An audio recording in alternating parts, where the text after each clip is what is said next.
Sur la côte ouest du Mexique se cache le paradis de la pêche, Zihuatanejo, un tout petit village de pêcheurs situé à environ 200 km au nord-est d'Acapulco.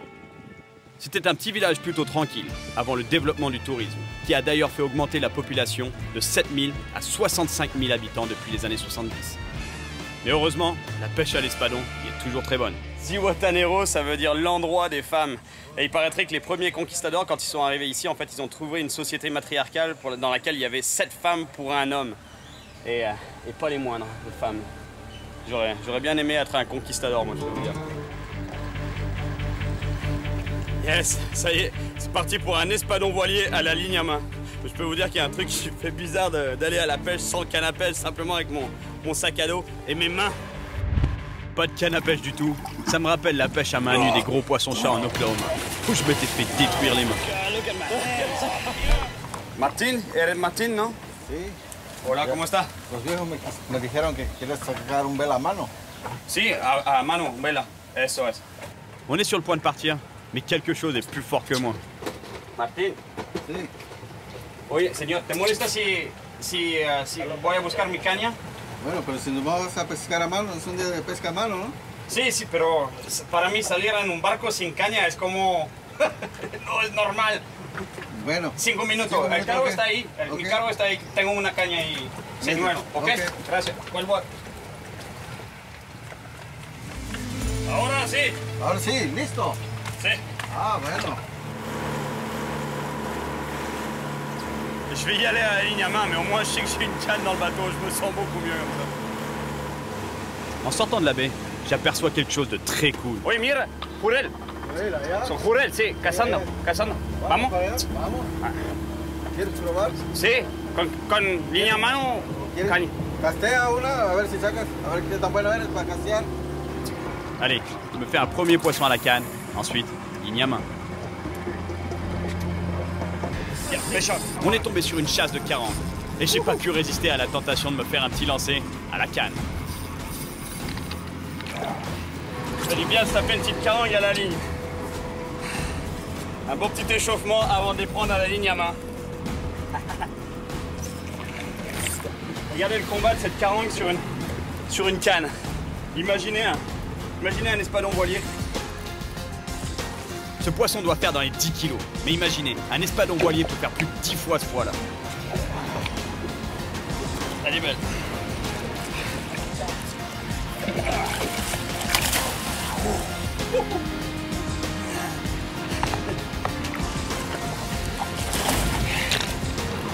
Elle n'est pas tout à fait prête encore, hein.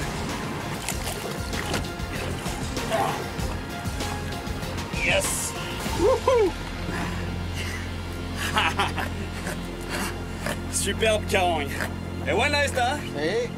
Buena caranga. C'est la carangue du Pacifique. C'est exactement la même version que la carangue hippo de l'Atlantique. Sauf que je la trouve, en général, elles ont moins la queue jaune, moins les nageoires jaunes que les carangues de l'Atlantique. Elles sont plus grisâtres, je dirais. Et les grognements qu'elle émet, en fait, c'est causé par les dents pharyngiales dans le fond de la gorge. Et c'est un signal de détresse. C'est pour ça qu'elles émettent ces sons souvent en dehors de l'eau d'ailleurs. Et même quand on les combat, on peut les entendre des fois faire sous l'eau.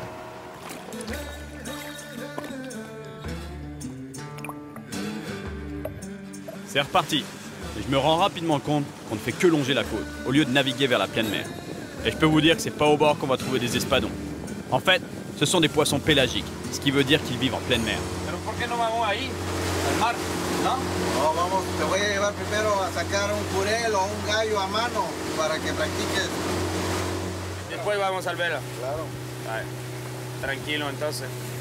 Je suis sûr que c'est un coup arrangé ça par les anciens du village. Ils ont dû lui dire, le gringo, le blanc-bec, tu l'amènes pas tout de suite au large. Il va se faire déchirer les mains par un espadon voilier. Amène-le se pratiquer avec des carangues ou des poissons-coques. Mais vous me direz, un poisson-coque et une carangue, c'est violent ça. Sur une ligne à main, ça va être ultra violent à mon avis. Pero después vamos al vela. Claro. On dirait bien que je vais devoir faire mes preuves avant de partir au large. Ça va être intense ça. Combattre une carangue ou un poisson-coque sur cette petite ligne hyper fine. Au moins, ça sent bon ici. Il y a du récif. Il devrait y avoir du prédateur dans le coin. Ah, c'est vraiment impressionnant. Les îles, elles sont blanches comme ça. En fait, c'est à cause des fientes d'oiseaux, du guano, des millions d'années de dépôts de fientes d'oiseaux les a rendues complètement blanches. Pescado. Ça avait l'air bon dans le coin. Et en effet, première touche. Aquí tengo les champs. Aquí. Ah. Au.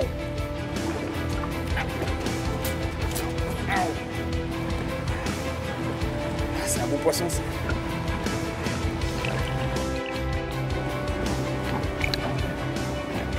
Déçu, c'est pas ça qu'on voulait. Mais bon, c'est un poisson quand même très particulier, je vais vous le montrer. Une orphie. Je suis pas sûr que ça compte ça comme prise à la ligne à main. Eso no vale. Una aguja. Mira, lo que sacas es una aguja. Eso no vale. ¿Es un pez? Siente que te corta el dedo. Il m'en faut un qui me coupe les doigts, c'est ça. On a arrêté de traîner, on pêche maintenant en dérive, sans moteur. El wahoo debe ser loco, una pelea de... El atún, el marlin. El marlin. ¿Sacaste el marlin con la ligne à main? Ah, il a pris du marlin à la ligne à main. Pas des très gros, 120 kg, son plus gros, 120 kg, c'est 300 livres. Mais ça, je peux vous dire que si j'arrive à prendre un espadon voilier, à ça, la prochaine étape, c'est un marlin. Ça serait l'accomplissement final. C'est exactement ce qu'a pris Santiago dans Le Vieil Homme et la Mer. C'est ça qu'il avait au bout de la ligne.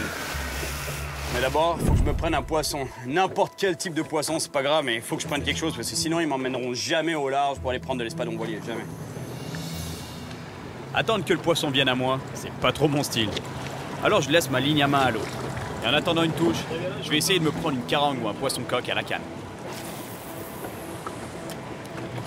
La ligne à main, c'est cool, mais c'est un peu lent des fois. Ça fait du bien de faire quelques lancers. Wouhou! Hey, Cyril, ven! Aquí! Sí. ¡Tienes uno! ¡Rápido, rápido! ¡Hey, a la caña, hey!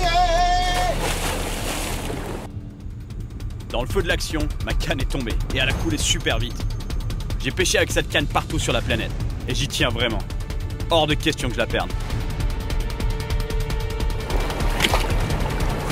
Una vez, ¿no? No, fue bueno. Súmete más. Otro clavado más. Sí,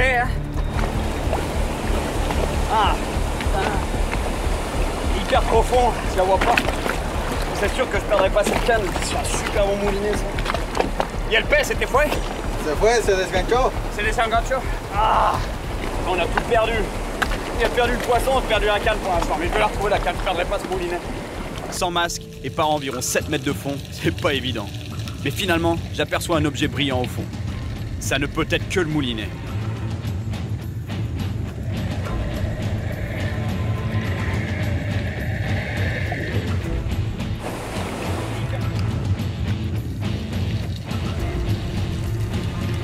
Hey, Cyril, ¿qué? ¿Ya tienes la caña? Aquí, mira. Oh, buena suerte. Eso es buena caña, no la quería perder, amigo. J'ai peut-être retrouvé ma canne, mais on a perdu le poisson sur la ligne à main.